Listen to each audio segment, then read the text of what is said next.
Sunday, Sunday, Sunday at the Atraxa killing floor. What's up, everybody? Welcome. Welcome to some four-color aristocrats. Hope you're excited. Oh, we've got an old school commander. As far as opening hand goes, yeah, we're gonna have to mulligan this one. It's we have no lands. It's not that good. We can't get the killing floor up and running with 0 lands. Yeah, this is actually really good. So we've got Wooded Foothills. We've got a search land, Life from the Loam to kind of get our mana base up and running. Yeah, we're going to keep this one. And then Breeding Pool. Yeah, we're going to put that on top. I don't mind drawing that. Let's go ahead and make the Tundra for the play, and then we'll go and pass the turn. Then I'll cover what we got going on. Let's get our command zone all set up.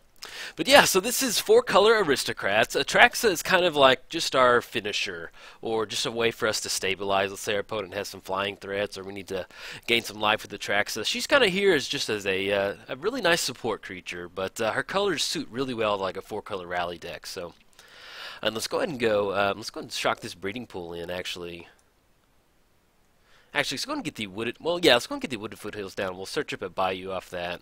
That way we can grab it with Life from the Loam. Yeah, I like that line. Could go. Yeah, let's go and go for a mulch. And it reveals all cards. Oh, we only get one card. I'll take that though. And then yeah, we'll go and pass turn. Then we can get. Oh, we do have Golgari Thug to dredge next turn and get our graveyard up and running. Playing against Tetsuo Umezawa. Can't be the target of aura spells, and then destroy target tapped or blocking creature. Okay. Not too bad. And I'll cover kind of what our aristocrats package is in here in just a second. Excuse me. If our opponent will pass turn, there we go. Okay. Let's go and dredge Golgari Thug.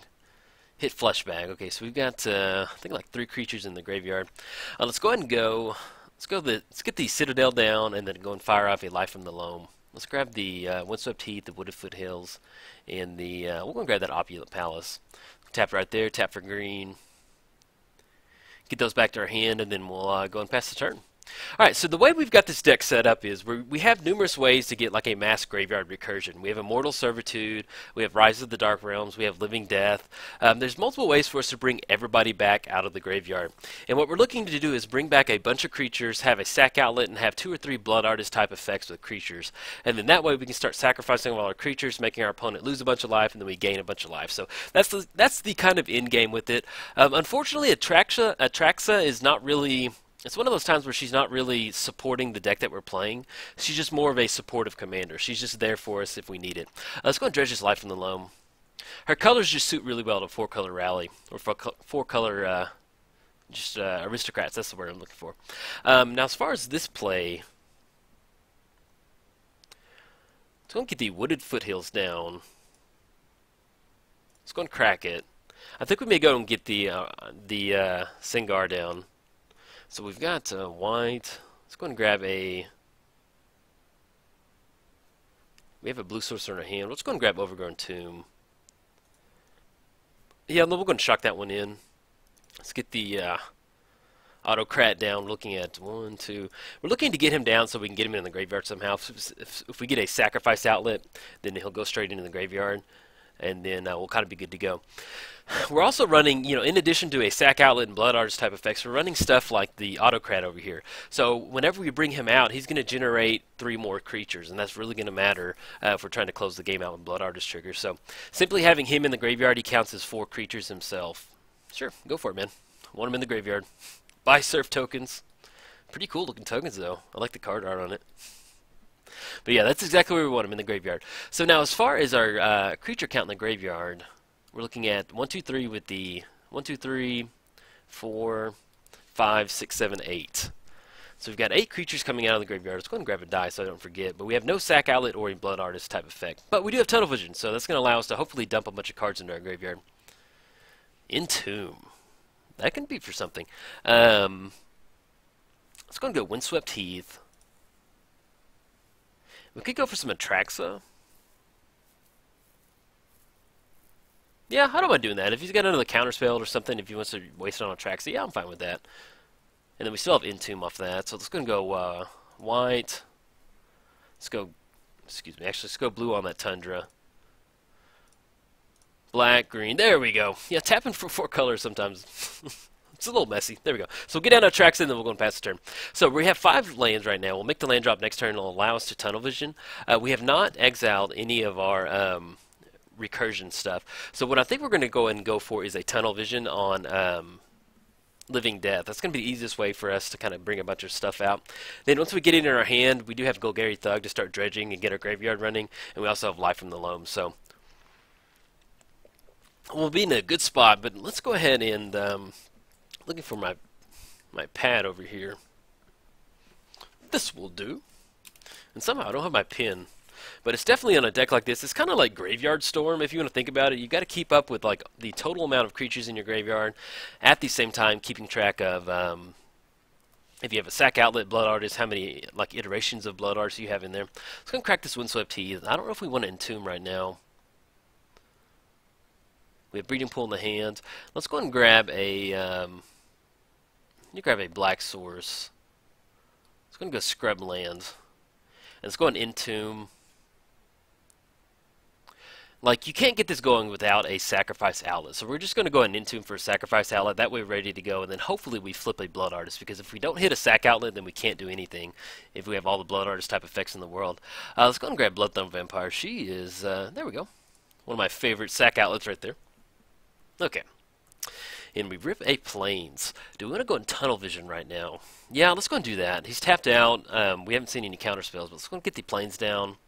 And we're going to go ahead and Tunnel Vision for Living Death. So we're looking at blue. And we're going to name Living Death on it. And what's going to happen is it's going to flip cards until we hit Living Death. And then hopefully Living Death is towards the bottom. We'll get a bunch of stuff into the graveyard. Oh, that's a nice little spread right there. And we'll get a nice little creature count here in a second. I'm not seeing a Blood Artist effect, though. Still, oh, we do have Corpse Connoisseur. Okay, so we can unearth Corpse Connoisseur and then go for a Blood Artist effect. But we'll get a creature count here in a second. Okay, let's go and swing in right now. Well, do you have anything we want to hold back for? Yeah, I guess he may activate that Crater, so we'll just go ahead and swing in. Plus it has Vigilance, yeah, doesn't matter. Alright, swing in for 4, we're going to go back to 39. And we do not need to dredge next turn. Well, I think all of our dredge stuff's in our hand, but we have Living Death on top, so we do not want to dredge. That would be a bummer. Major bummer. Okay, they'll go and pass the turn. So let's try and get a creature count real quick. I wish we could close our opponent's graveyard out. So we're looking at 1, 2, 3, 4, 5, 6, 7, 8. We've got 9, 10, 11, 12, 13, 14, 15, 16, 17, 18, 19, 20, 21, 22, 23, 24, 25, 26. We may actually be able to win the game, I think, next turn. 26, because we have the Undying from the Unhallowed. It's going to allow us to sacrifice more creatures. So we're looking probably at about 20, let's say about 20 triggers off that Sack Outlet with that Falcon Wrath Noble out there, times the Undying. Yeah, we should be able to close it out next turn, actually, especially swinging in with the Atraxa. So let's go and swing in, drop down to 32. And it's about to be holy triggers, Batman.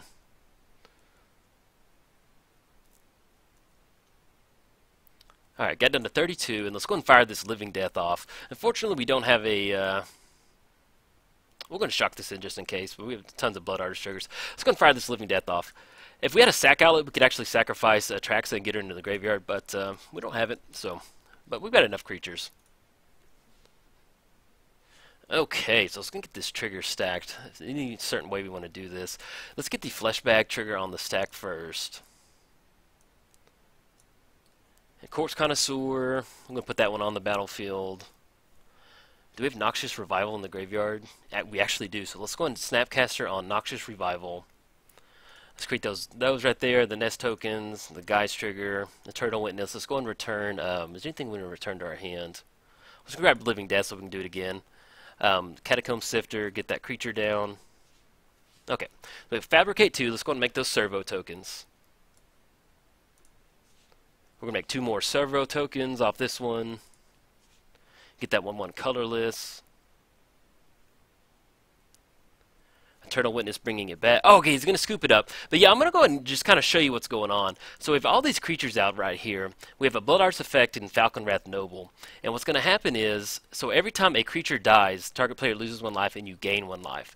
So with the Noble out on the battlefield, let's move this stack. There we go. So we're going to go over here to our Sacrifice Outlet and Bloodthorn Vampire. And what we're going to do is we're going to activate Bloodthorn Vampire, sacrifice a creature. We have all these creatures coming down right here.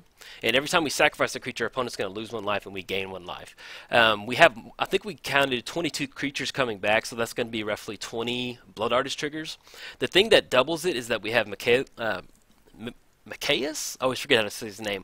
But basically, whenever a non-human creature we control dies, it's going to come back to the battlefield with Undying. So you can see all the, like, we have a lot of non-human creatures that generate more creatures. So what will happen is we end up just sacrificing everybody and we get to do it again. So, like, basic, rough aristocrat action, like math, would be 20. We're looking at about 40 triggers. Maybe a little bit more, a little less, but it would have been enough to close it out right there. So, but yeah, 4-color aristocrats right there. All right, guys, if you enjoyed it, like and subscribe. Thanks, guys.